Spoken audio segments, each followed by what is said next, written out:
اس programme کا ہم انشاءاللہ آغاز کرتے ہیں. کچھ تھوڑی سی ایک روایت کے مطابق ایک دو فارمیلٹیز بھی ہیں، لیکن وہ انشاءاللہ دوران سفر کسی وقت جو ہے وہ کر لیں گے. تو کچھ ایک چند ایک آغاز کرتے ہیں جناب. یہ کہ آج کی کتاب کے حوالے سے استاد گرامی ڈاکٹر خورشید ریڈرز صاحب نے درست ہی فرمایا ہے، کیا چیز بسا دی گئی مٹی کے گھروں میں. فاروق سہیل گوئندی صاحب کے مٹی کے گھر میں قدرت نے ایک ایسی شخصیت بسا دی ہے کہ جسے حشر پہلو کہیں تو بھی شاید مفہوم ادا نہیں. اس لیے انہیں کثیر الجہاد شخصیت ہی کہا جائے گا. ایک زمانے بلکہ عنفوان شباب کا ہی شاید زمانہ تھا جب سیاست کے گل و گلزار میں یا سیاست کے خارزار میں، یہ آپ خود فرما رہے، تو اس میں وہ بہت سرگرم تھے. اور یہ شاید بھٹو صاحب کا زمانہ تھا، اور پھر اس کے بعد محترمہ بے نظیر بھٹو صاحبہ کا دور تھا. اور ماشاءاللہ اس دور کی اور بلکہ ان ادوار کی ہماری خوش بختی ہے کہ روح نما جناب اعتزاز احسن صاحب بھی آج ہمارے درمیان. تو ہم جناب فاروق سہیل گوئندی اور جناب اعتزاز احسن صاحب اور دیگر نئے مہمانوں کا تہہ دل سے استقبال بھی کرتے ہیں. گوئندی صاحب کالج کے زمانے سے ہی ممتاز ملکی اخبارات و جرائد میں ملکی ہی نہیں عالمی موضوعات پر کالمز اور مضامین لکھتے چلے آ رہے ہیں. وہ 15 کتابوں کے مصنف ہیں. میرے مصباح میں ہمارے داخلی معاملات کے بارے میں ہی عالمی موضوعات پر بھی کالمز اور مضامین لکھتے چلے آ رہے ہیں. وہ 15 کتابوں کے مصنف ہیں.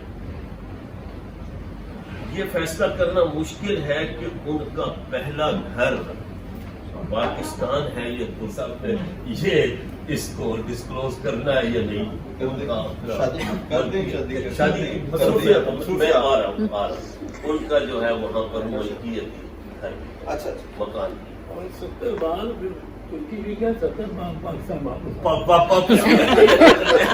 زیادہ قابل غور نکتا ہے. یہ گھر جہیز میں ملا ہے جی؟ جہیز میں ملا ہے یا خریدا ہی؟ کیا چیز؟ نہیں، وہاں جہیز کا اتنا رواج ہمارے ہی جو ہے نا مسائل و معاملات. اچھا جی. تو ترک تہذیب و تمدن، سماج، ادب و ثقافت اور وہاں کی سیاست پر گوئندی صاحب پاکستان میں ہی نہیں دنیا بھر میں اتھارٹی تسلیم کیے جاتے ہیں. سیاحت گوئندی صاحب کا شوق نہیں، ان کا پیشن. وہ اس وقت تک کے اہل ذوق کی نظر پر انہی سیاحتوں کے دوران وہ اپنے لیے بھی ایک گراں قدر تحفہ ساتھ لائے ہیں. اس تحفے سے گوئندی صاحب کی زندگی شاد اور آباد ہو گئی.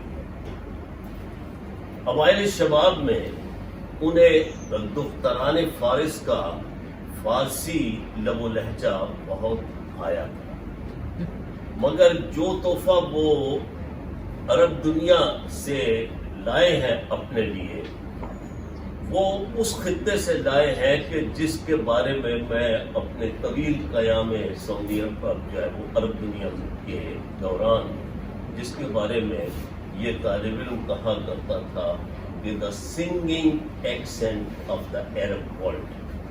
And really Lebanon was the singing accent. تو میں جب ڈرائیو کر کے سعودی عرب سے شام تک گیا تو اس وقت لیبنان میں جنگ ہو رہی تھی. لہذا وہاں تو ہم نہیں جا سکتے. بہرحال تو میں ہوں ایک جہاں گرد.